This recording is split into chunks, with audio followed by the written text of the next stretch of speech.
Leader of the opposition, Philip J. Pierre, has defended his style of leadership and track record in public office for the past 2 decades.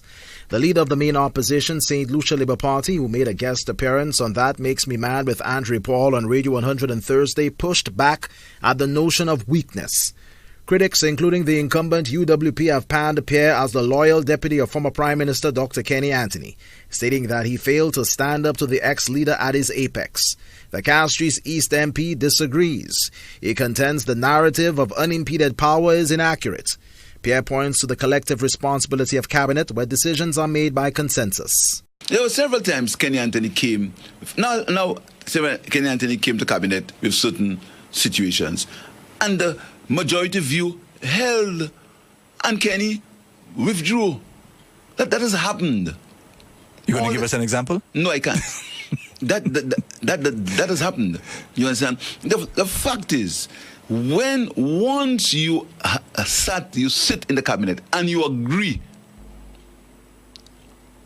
right? And you agree, then you cannot come out and say you disagreed.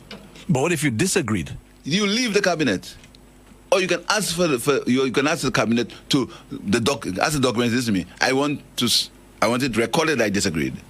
That's it. Mm-hmm. Okay. Now talking about and the these history. things are not new, Andre. It's only now we're making a big fuss of it. It happens all cabinets. We are pretending that Saint Lucia is not part of the world. Pierre staunchly defended his career in public life.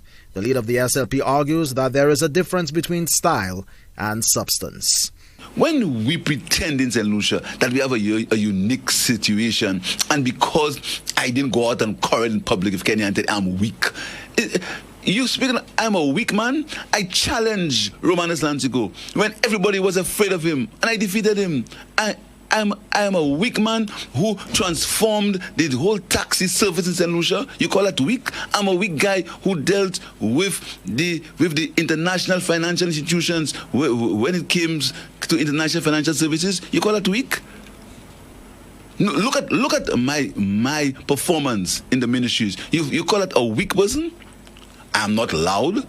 I'm not aggressive. I don't open my mouth when I don't have to open my mouth. But I'm purposeful, and I understand what I have to do. And I have a vision as to what will happen in Saint Lucia when I become Prime Minister.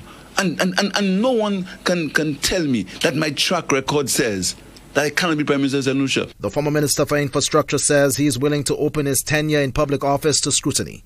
Pierre is running for the highest office in the land on a platform of consultation, consensus building, and anti-corruption. There is nothing in my record except speculation and other things which we should not speak about now. But there is nothing. What's in my track record? Just look at it. I want somebody to expose and open up my track record. I was in the Ministry of Infrastructure, where that's a ministry where the most accusations are done. The most accusations. There's not one contractor who can accuse me, or one staff member in the ministry, one staff member who can accuse me of any form of impropriety in that ministry. Not one. Pierre was ridiculed by the Prime Minister during a public meeting in 2019 for his manner of speech. While he acknowledges challenges with fluency, he does not characterize the lack of eloquence as a speech impediment. Moreover, he does not see it as a disqualifying trait. So, if someone stutters on a few words or stumbles on a few words, that means he can't be Prime Minister? Can't you understand what I say? Have I ever went anywhere and said something and people say they didn't understand what Philip J. Pierre said because he stuttered it? Now, I'll tell you something. Let us suppose I stutter for you. I should be an inspiration to people who have that level, who have disabilities. I should be an inspiration, and people should say to their children, if this guy can get where he got, and he has an impediment, you should strive to get there. And they shouldn't use it as a mépris. This is absolutely callous, and the Prime Minister should be ashamed of himself for doing that. And the supporters and people who say that should be ashamed of themselves. With the elections due in 2021, the fifth-term parliamentarian from Castries East and the SLP are busy laying the groundwork in preparation for the next poll. Winston Springer Jr., HTS News Force.